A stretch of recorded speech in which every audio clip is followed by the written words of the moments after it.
if you were some big-time government agency, right, and you knew there is no fucking way we're stopping all this coke from coming over here, all right? It's coming over here. Why don't we, like, get a little taste?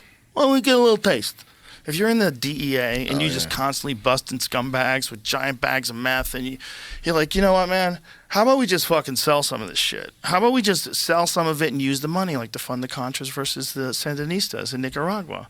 Yeah, and that's what happened with Freeway Ricky Ross. It's like, you ever hear Ronald Reagan talking about that shit where where at first he goes, like, it's a thing, it's like, there's a Killer Mike song called Fuck Reagan or something like that, and it starts off with his speech about where he goes, he's like, I know last week I said that we were not funding these Contras or whatever, and he was like, and even though this is a very political way to put it, he goes, even though my heart tells me that that's still true, the evidence says that it's not.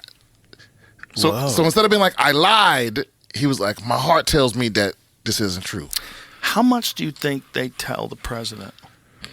Like, how much do you trust a guy who only has a job for 4 years? I think they tell him the very tip-top urgent shit, right. and they tell him all the other shit on the bottom, but there's that little 10, 15% that he has no idea. In the 1980s, I'm just throwing this out there, don't you think that in the 1980s, they could keep a guy like Ronald Reagan from finding out that they're dealing drugs while his wife is doing the Just Say No campaign? Because that's during the same time period, man.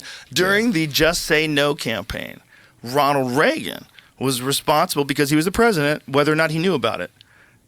During his administration, they were selling drugs in South Central LA. Oh, and yeah. You've seen that video where Michael Rupert calls out, like there's an assemblywoman and there's the CIA or the DEA guys on stage, and he says, I personally witnessed the CIA selling drugs. Yeah, they were definitely putting drugs. They were selling drugs, and they were doing it all through Freeway Ricky Ross. Yeah, and then they locked him up. And he figured out how to be a lawyer in jail. He couldn't even read when he went to jail. He learned how to read and then became a lawyer and realized they had tried him for double jeopardy incorrectly. Because for double jeopardy, like when someone has like three strikes, right?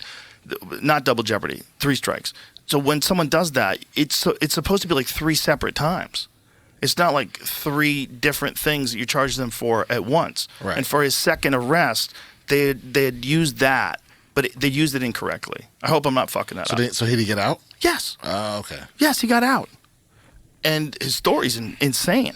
It's an insane story because it's all true and verified. That guy was making millions and millions of dollars. He couldn't even read at the time. He was a tennis player. He's a fucking very smart guy. And he didn't know how to read. And he figured out how to do it in jail once they arrested him and learned how to become a lawyer. That's miraculous. Is there a movie about him? No, there's a whole show about him. Well, there's also Rick Ross, the rapper. Oh yeah, well I think they had an issue at first did. because he's like, I'm actually Rick Ross. Yeah, it's like someone calling themselves John Gotti. Right. And then John Gotti gets out of jail. Like, hey. Well, there's a lot of rappers that name themselves out of like mafiosos. Sure. Right? Sure. There's a Yo Gotti rapper. There's I forget his name, but the guy that used to run Murder Inc. Something else Gotti. Mm-hmm. There's Irv Gotti. Irv Gotti. Yeah, Irv Gotti. There's there's Rick Ross. There's I think Biggie used to call himself something Slim. I'm getting my shit's getting crossed up, but there's a lot of rappers do that. What did Superfly sell?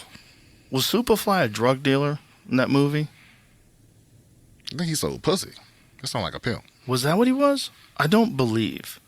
I think he was selling drugs. I think that was the idea. That was like cocaine. Yeah. Okay. Yeah. Yeah, cocaine. And you know what's crazy? We do so much cocaine. The United States does an insane amount of cocaine. I think Britain still does more than us. That's amazing. Yeah, you talk about a place. I think Texas might be bigger than Great Britain. Yes. Well, it rains over there so much. They just want to get. Yeah. They do so much cocaine over there. It's crazy. Get gacked up. That's why their fucking food sucks. Their food doesn't suck anymore. No? No, there's some amazing chefs over there. Yeah, and you can get some really good food in England now. It's like that was like an old thing that people said. No, I mean when we went there, that was my only time there. Albania, 12. You didn't think that was great steak? No. How dare you? I thought everything else was good. The potatoes were good.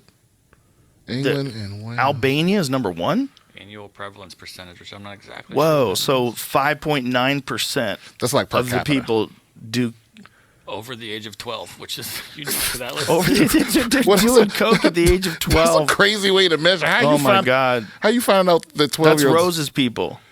Holy shit. Rose from the Comedy Store. That's her people. Albania? Wild folks.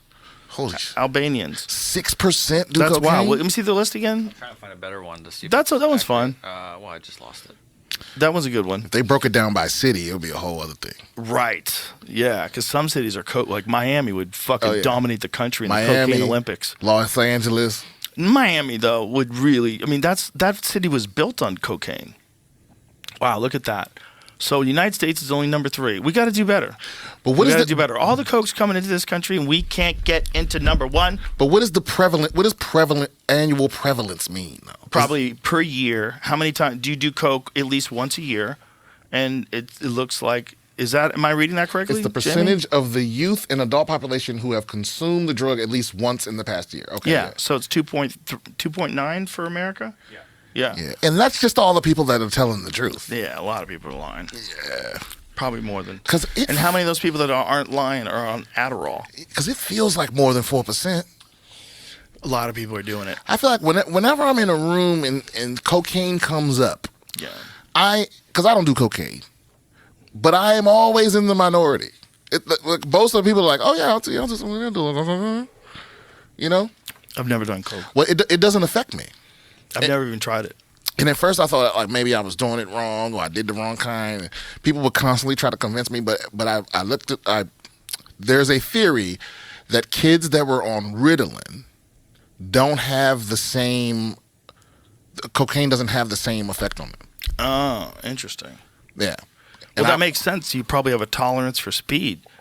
Is that what Ritalin is? It's very speedy. I don't know if it's technically a speed, but it's very speedy for some people. It makes them like Henry Rollins was on it when he was a kid, and he talked about it. He'd be like fucking he thinks that had a big effect on him. I'm pretty sure Henry said that about it. I think that was Ritalin that he was on, right? Okay, it says Ritalin acts much like cocaine. Advanced imaging research has answered a 40-year-old question about methylphenidate, which is Ritalin, which is taken daily by 4 million to 6 million children in the United States. How does it work? The answer may unsettle many parents because the drug acts much like cocaine, albeit cocaine dripped through molasses